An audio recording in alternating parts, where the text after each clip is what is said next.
హరీష్, నేను నీకు ఒక సిల్వర్ పెండెంట్ ఇచ్చాను కదా మేకింగ్ చేయమని. ఏం చేసావు? అయిపోయింది మేడం. 2 days అయింది మేడం. మరి అయిపోయి నాకు కూడా చెప్పలేదు. ఏంది ఇయర్ రింగ్స్ పట్టుకొని తిరుగుతున్నావు? చూపించినాను, చూపించావు నాకు. ఇవ్వండి మేడం. మరి అయిపోయింది మేడం, చూపించండి, వీడియో చేద్దామని నువ్వు అడగాలి కదా నాకు. అసలు ఎంత మంచి మేకింగ్ చేసావు. ఇది యాక్చువల్లీ గోల్డ్ దాన్ని రిఫరెన్స్ తీసుకొని ఇచ్చానండి మేకింగ్. పెండెంట్ చూడగానే చాలా నీట్గా అనిపించింది అనమాట.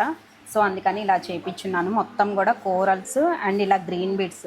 ఎన్ని లైన్స్ పట్టినాయి కోరల్స్ ఇలా చేయడానికి? 18 lines పడ్డాయి మేడం. కోరల్స్ 18 లైన్సా? 18 lines మేడం. అండ్ ఈ గ్రీన్ బీడ్స్ 3 lines మేడం. ఈ పెండెంట్ విత్ ఇయర్ రింగ్ వస్తుందా? With earrings madam. మరేంది ఇయర్ రింగ్స్ ఇంకా కింద మేకింగ్ ఇవ్వలా? మేకింగ్ చేయాలి మేడం. కాకపోతే ఇయర్ రింగ్స్కి ఇలా డబుల్ కస్టమైజేషన్ బాగోదేమో అనుకుంటున్నాను. ఇయర్ రింగ్కి సింగిల్ కస్టమైజేషన్. సింగిల్. సింగిల్లో కూడా ఎట్లా ఇస్తావంటే ఎందుకంటే ఇక్కడ 2 బీడ్స్ ఇచ్చాం కదా, pearls and green beads. So 1 bead with pearl, 1 bead with green. Okay. అంటే ఆల్టర్నేట్ ఇచ్చేసి అప్పుడు 2 కలర్స్ కాంబినేషన్ వస్తుంది. ఈవెన్ స్టడ్స్ పెట్టుకోవాలి అనుకునే వాళ్ళకేమో ఓన్లీ ఇలా పర్ల్స్ ఇచ్చేసి అలా కావాలి అంటే ఇంక ఇది కస్టమర్ రిక్వైర్మెంట్ బట్టి అప్పటికప్పుడు చేసి ఇచ్చేసి ఎలా కావాలి అంటే అలా ఫాస్ట్గానే అయిపోతుంది కదా. ఎట్లా చాలా బాగా వచ్చిందండి, గ్రాండ్గా వచ్చింది అనమాట. అసలు మీరు గోల్డ్తో చేయించుకుంటే ఎలా ఉంటుందో అలా ఉంది.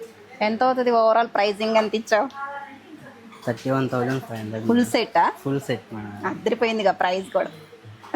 బట్ చాలా బాగుందండి నిజంగా. ఇలాంటి కోరల్స్ కనుక మీరు ఇంత బంచ్ గోల్డ్లో చేయించుకోవాలంటే బీడ్స్కే ల్యాక్స్లో పెట్టాల్సి వస్తుంది. బట్ ఇక్కడ మనం నీట్గా సిల్వర్ పెండెంట్ ఇచ్చాము, మీకు గోల్డ్కి ఏమాత్రం తీసుకోవట్లేదు అనమాట.